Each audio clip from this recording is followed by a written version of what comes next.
नमस्कार, आप देख रहे हैं न्यूज़ 9 नेटवर्क और मैं हूं आपके साथ इस वक्त अरविंद कुमार सिंह। और ये खबर मुजफ्फरनगर से है, जहां पुलिस लाइन स्थित सभागार कक्ष में एसपी सिटी सतपाल अंतिल ने प्रेस वार्ता कर जानकारी देते हुए बताया कि विगत 7 दिसंबर 2019 को फूलपुर पुत्र रघुवीर निवासी ग्राम अटाली थाना तितावी ने अपने 22 वर्षीय पुत्र अनुज के संबंध में थाना तितावी पर लिखित में सूचना दी थी कि उसका पुत्र हरिद्वार में एक प्राइवेट कंपनी में नौकरी करता है। 2 दिसंबर को उसके दोस्त ने उससे मिलने के लिए हरिद्वार से रामपुर तिराहे पर बुलाया था, लेकिन वह न तो वापस आने अपने रिश्तेदारी ग्राम कोटेसरा पहुंचा और न ही वापस हरिद्वार पहुंचा। इस संबंध में थाना तितावी ने गुमशुदगी दर्ज करते हुए मामले की छानबीन के लिए भागदौड़ शुरू कर दी थी। थाना तितावी ने काफी भागदौड़ के पश्चात इसमें से एक युवक को गिरफ्तार किया है, जिसका नाम सौरभ पुत्र बागड़ी निवासी चंदेनामाल थाना भवन जिला शामली बताया गया है। गिरफ्तार अभियुक्त की निशानदेही पर गुमशुदा अनुज पुत्र फूल कुमार का शव नवनिर्मित रेलवे ट्रैक रनखड़ी के पास से एक गड्ढे से बरामद किया है। पकड़े गए अभियुक्त से जब हत्या का कारण पूछा तो अभियुक्त ने बताया कि वह जेसीबी मशीन चलाने का कार्य करता है और मृतक अनुज का ग्राम कोटेसरा में एक युवती के साथ प्रेम प्रसंग चल रहा था, जिससे वह भी प्यार करता था, लेकिन वह युवती उससे प्यार नहीं करती थी। कई वजह से एक तरफा प्यार में उसने अनुज को रास्ते से हटाने की प्लानिंग बना ली और उसने 2 दिसंबर को अनुज से मिलने के लिए उसे हरिद्वार से यहाँ बुला लिया और वे दोनों रनखंडी रेलवे स्टेशन के पास पहुंचे, जहां पर उन दोनों ने शराब पी, लेकिन उसने जानबूझकर मृतक अनुज को ज्यादा शराब पिला दी। ज्यादा नशा होने पर उसने रनखंडी के नवनिर्मित रेलवे स्टेशन पर उस रस्सी से उसकी गला दबाकर हत्या कर दी। सर, अनुज को इसलिए मारा कि मीनाक्षी से मैं भी प्यार करता था और अनुज से वह मीनाक्षी करती थी जी प्यार, और मैंने ये सोचा कि वो मेरे से करेगी, इसलिए मैंने उसको अपने साइड से हटा दिया, उसकी साइड से जी। कब मारा? और 2 तारीख में सर। कैसे मारा? सर, वो मेरे पास में आया और हमने दारू पी ड्रिंक जैसी में जाके करीबन 12 बजे मैंने दिन में गड्ढा खोद रखा था पहले है जी, रेलवे ट्रैक पे, जो नई रेलवे ट्रैक बनी हुई है सर, जो आखलोर खेड़ी में है जी, आखलोर खेड़ी जी, वहीं पे काम करता था सर मैं। इस घटना को तुमने केले ने अंजाम दिया? हाँ जी, केले ने अंजाम दिया। फिर क्या हुआ? बस दारू पी हमने, जब उसको नशा हो गया और तब वो पेशाब करने के लिए उतरा और मैंने पीछे से रस्सी डाल के उसको 2-3 मिनट रस्सी से जकड़ के रखा और उसके बाद में जब वो मर गया वो गड्ढे में डाल दिया और ऊपर से मिट्टी डाल दी सर। एक लड़की है कोटेसरा की, जो उस अनुज की बहन की ननंद है, उससे दोनों लड़के के संबंध थे। तो जो लड़का था सौरभ इसके बात करने से जो है उससे खपा था बहुत ज्यादा, और इस प्रेम प्रसंग के चलते ही उसकी हत्या हुई। क्या इसमें कोई गिरफ्तारी हो पाई है? इसमें गिरफ्तारी हो चुकी है उस लड़के की, सौरभ की, और वो डेड बॉडी भी बरामद कर ली रात पुलिस ने। लड़की भी पुलिस स्टेशन में बंद है तितावी थाने में। क्या नाम है लड़की की? लड़की का नाम मीनाक्षी है। अभी तक और क्या कार्रवाई? अभी पुलिस ने वो जो डेड बॉडी है वो पीएम हाउस को चली गई और पुलिस ने जो गिरफ्तारी भी कर ली उसमें जो मुलजिम है, और मुलजिम को आज जेल भेज देंगे। ये किसी महिला के साथ संपर्क में था और उसी के साथ अनुज भी था और इन दोनों में इसी चीज़ को लेकर विवाद हुआ था। इसी के क्रम में इसके द्वारा 2 दिसंबर को उसको मृतक को पहले शराब पिलाई गई और फिर गला घोटकर उसकी मृत्यु कर दी गई। सर, प्रेस नोट में लिखा है एक तरफा प्यार में हत्या हुई।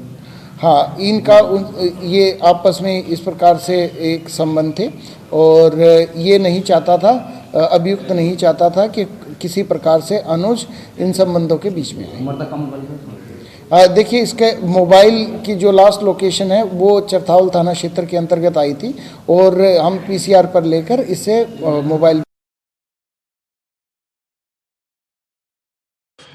भोपाल की पहचान कहे जाने वाली बड़ी झील भोपाल तालाब की सुंदरता सोमवार को और बढ़ गई। शाम को प्रदेश के मुख्यमंत्री कमलनाथ ने बड़े तालाब पर पर्यटकों को रात्रि काल में आकर्षित करने के लिए म्यूजिकल फाउंटेशन का शुभारंभ किया। इस मौके पर उन्होंने कहा कि शहर का विकास केवल भोपाल तक सीमित नहीं बल्कि आसपास के छोटे शहरों तक विस्तार करने की जरूरत है। यदि दिल्ली के पास नोएडा और मुंबई के ठाणे नहीं होता तो इन शहरों को मेट्रोपॉलिटन नहीं कहा जाता।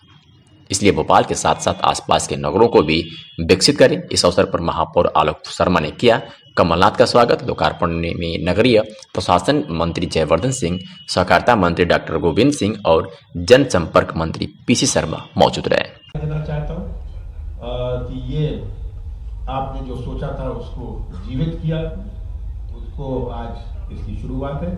लोग और आए, भोपाल आए, मध्य प्रदेश की शान बढ़े, भोपाल की शान बढ़े, यही हम सबका लक्ष्य हो।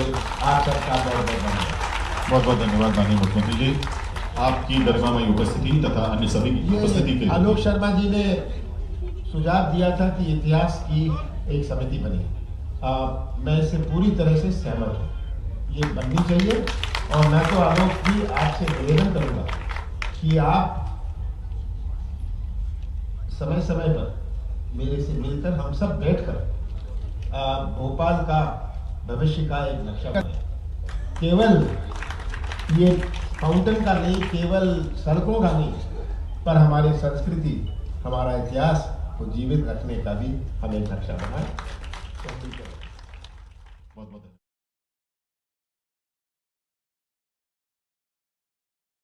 और ये खबर हरदोई से दिखा रहे हैं, जहां खंड शिक्षा अधिकारी टडियावा डॉक्टर सत्यप्रकाश यादव ने प्राथमिक विद्यालय मुरलीगंज का औचक निरीक्षण किया। निरीक्षण के दौरान उन्हें 90 से सापेक्ष कुल 75 बच्चे उपस्थित मिले। उन्होंने बच्चों के पठन पाठन का कार्य भी देखा।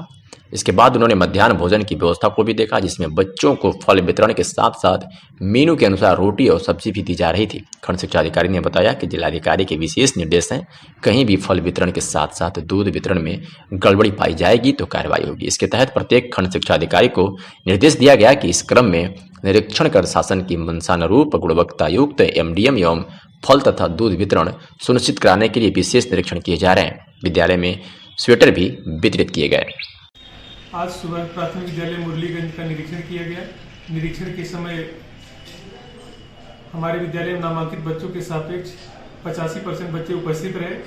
आज सोमवार का दिन था तो बच्चों को फल भी वितरित किया जाना था।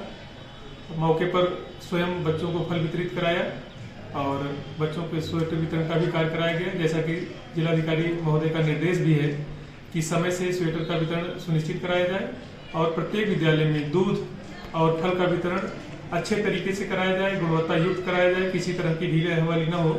इसके लिए आज सुबह सुबह हम कई विद्यालयों में निरीक्षण किए, जिसमें सब कुछ स्थितियों में ठीक ठाक पाई।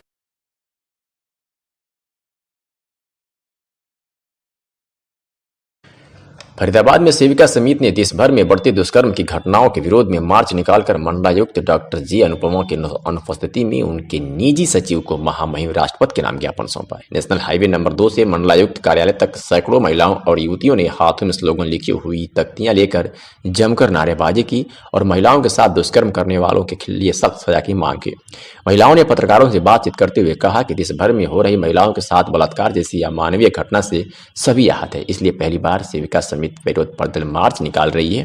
गुस्साई महिलाओं ने देश के लचीले कानून पर सवाल उठाए। कहा कि विदेशों जैसे कड़े कानून बनाकर सरेआम महिलाओं के दोषियों की सजा दी जानी चाहिए।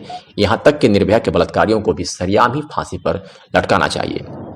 इतना ही नहीं, गुस्साई एक महिला ने आहत होकर कहा कि अगर सरकार ये महिलाओं पर हो रहे अत्याचारों को नहीं रोक सकती तो विदेशों जैसे सेक्स फ्री कानून को भारत में भी लागू कर देना चाहिए। वहीं भारत में हो रही बलात्कार की घटनाओं के पीछे महिलाओं ने एडल्ट साइटों को भी जिम्मेदार ठहराया है। महिलाओं का कहना है कि युवक यूट्यूब और गूगल पर गंदी वीडियो देखते हैं और फिर ऐसी वारदातों को अंजाम देते हैं। इसीलिए उनकी मांग है कि इस प्रकार की गंदी वीडियो वाली साइटों को बंद कर देना चाहिए। इंजीनियर डॉक्टर कहीं संलग्न दिखते हैं? नहीं है ना, क्योंकि जो लोग ज्यादा खाली रहते हैं, जो लोग इस YouTube पे गंदे चैनल्स को देख रहे हैं, आज गंदे चैनल्स इतने गंदे कि हम आप उसको नहीं देखना पसंद करेंगे कोई भी। और ये 8 साल के 12 साल के बच्चे वो बैठे बैठे वीडियो हर समय उसकी गंदी लड़कियों की देखते हैं। और उनका तो प्रधानमंत्री जी से ये निवेदन है, राष्ट्रपति जी से ये निवेदन है कि अभी तक उनको चैनल्स को क्यों नहीं बंद किया जा रहा है? जो सबकी जड़ है, उन चैनल्स को बंद करना तो बहुत आसान है, जब उसको क्यों नहीं अभी तक बंद किया जा रहा है? यानी कि अडल्ट साइड है उनको बंद करवाना चाहिए सबसे। या तो ओपन सेक्स कर दें, या तो दूसरे विदेशों की तरह यहाँ भी ओपन सेक्स कर दें, ताकि यहाँ की लड़कियों को भी धंधा मिल जाए, उनको भी रोजगार मिल जाए। जो गिर चुकी हैं लड़कियां, अपने अपने ईमान से, अपने चरित्र से जो गिर चुकी हैं, पार्कों में बैठी रहती हैं आज लड़कियां लड़के। हम सोशल वर्कर रोज दिन लड़कियों को भगा रहे हैं, उनको ये समझ ही नहीं है। 16 साल 15 साल की हुई है और वो लड़कों के साथ, लड़कों की ही केवल गलती नहीं है, उसमें लड़कियों की भी उतनी गलती है कि वो अभी आप हम ये चाहते हैं कठोर कानून की बात कर रहे थे। जिन देशों का आपने नाम लिया वहाँ पर जो कड़ा कानून जिस तरह से कहा जाता है, लेकिन हमारे देश का लचीला कानून माना जाता है जी। तो कहीं ना कहीं हमारे देश के लचीले कानून को बदलकर कठोर कानून में तब्दील किया जाए। बहुत कठोर। और जैसा अपराध वो लड़कियों के संग कर रहे हैं, उनको तरसा के मौत आ रही है, उनको तड़फा के पूरी सारी रात उनको तड़फाते हैं। और इसके बीच में मैं थोड़ा सा निवेदन प्रधानमंत्री से ये करना चाहूंगी कि समाज के लोग भी तो कितने जागरूक नहीं है। अगर 27 किलोमीटर तक स्कूटी पे कोई लड़की 2 लड़कों के बीच में बैठ के जा रही है, तो लोग जो आसपास के गुजर रहे हैं, उन्होंने ये देखना वाजिब नहीं समझा कि ये लड़की क्यों जा रही है, किस परिस्थिति में जा रही है। तो लोगों को जागरूक होना पड़ेगा, और हम हर व्यक्ति को एक सैनिक की भांति जागरूक होना पड़ेगा, तभी वो आगे ये इन कांड को रोका जा सकेगा। एक पिता अपने घर से अगर पुत्री जाती है तो उसकी निगाहें बहुत दूर तक नहीं जाती। हर व्यक्ति को उस बेटी का पिता बनना होगा, हर व्यक्ति को उस बेटी का भाई बनना होगा।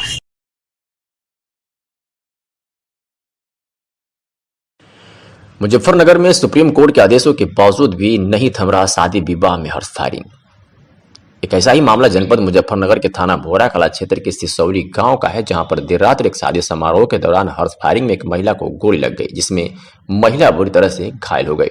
सूचना पर पहुंची पुलिस ने आनन फानन में घायल महिला को अस्पताल में भर्ती कराया, जहां पर उपचार के दौरान महिला की मौत हो गई। दरअसल ये मामला मुजफ्फरनगर के थाना भोरा कला क्षेत्र के गांव सिसौली का है, जहां देर रात गांव के वीरपाल नामक व्यक्ति के घर पर शादी थी। शादी समारोह के दौरान डीजे की धुन पर कुछ लोग डांस कर रहे थे और हर्ष फायरिंग भी कर रहे थे। उसी दौरान शुभम नामक लड़की से तमंचा लोड करते समय गोली चल गई और शादी में आई हुई एक महिला को गोली लग गई। आनन फानन में पुलिस ने मौके पर पहुंचकर घायल महिला पूनम को एक निजी चिकित्सालय में भर्ती कराया, जहां पर डॉक्टरों ने महिला को मृत घोषित कर दिया, जिसमें पुलिस ने त्वरित कार्रवाई करते हुए आरोपी युवक को मैं तमंचे के साथ गिरफ्तार कर जेल भेज दिया है। वही देर शाम मृतक के परिजन डीआईजी उपेंद्र अग्रवाल से मिलने के लिए पहुंचे और कहा कि हम इन बिंदुओं पर जांच करना चाहते हैं और पुलिस की कार्यप्रणाली से संतुष्ट नहीं है। डीआईजी ने तुरंत एसपी सिटी को मृतका की जांच सौंप दी है और कहा कि मृतक के परिजनों को संतुष्ट करें। सर, एक महिला की मौत हो गई है, क्या मामला? ये देखिए, थाना बोराकला क्षेत्र के अंतर्गत गांव सिसौली में हर्ष फायरिंग के दौरान एक महिला की मृत्यु हुई। पुलिस के द्वारा तत्काल मौके पर पहुंचकर सभी साक्ष्य संकलन की कार्रवाई की गई, जानकारी जुटाई गई। इसमें अभियोग पंजीकृत कर उस अभियुक्त को गिरफ्तार कर लिया गया और माननीय न्यायालय के समक्ष पेश किया गया।